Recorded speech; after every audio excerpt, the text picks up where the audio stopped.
I am recording this as my long introduction for my class EDTE 251. So this is my positionality. So I was born Sarah Noblet, although apparently I was only called that for about 2 months. Then they decided to call me Megan, but they didn't legally change my name until I entered school, which did affect me a little bit. I do actually remember trying to change my name multiple times that year. I have a BA in English as well as a teaching credential for elementary education, and I have a special credential for English composition, which means I can teach English composition up to 12th grade. I've been a teacher for, I believe, 13 years in Yuba City, where I teach Title One, or I teach in a Title One school where we have 70% English language learners. We also are the school for the migrant population in Yuba City. I was born in Sacramento, California in 1982, which makes me an elder millennial. I spent my entire youth in Sacramento. I didn't leave until I moved out for college. Um, I am the only child of a single parent. Although my father was in the picture, he remarried when I was 10. I have multiple step and half siblings, but I am my mother's only child. As such, we were lower upper class to lower middle class. We didn't have everything, but we had enough. Let me see. Pardon me, I'm lost. Ah, there it is. I am a solid English speaking individual. No one had spoke any other language other than English. Um, and pretty much my entire family as well. Um, I am characterized as white. Um, I am mostly European from my mother's side and my father's side, but my father's side does have Cherokee.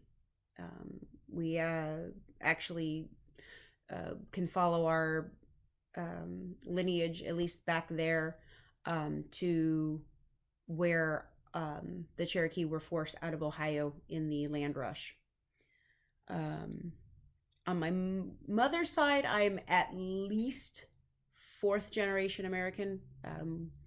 We've been in the United States for a very long time. In fact, we are related to uh, the 15th President Buchanan. Um,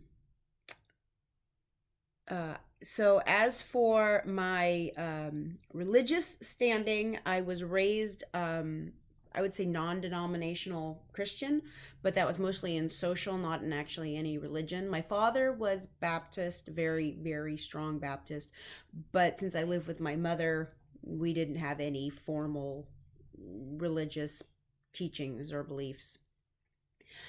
Um, I do have clinical depression, which I've had, we suspect since I was 9, although not formally diagnosed until I turned 16. I've been on medication off and on, mostly on since then. Um, as for my first experience really realizing my own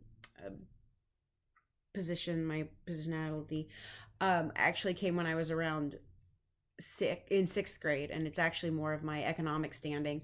My mother made me most of my clothing until that point, and once I had enough social awareness, I realized that my clothes didn't look like everyone else's and that everyone else wore jeans.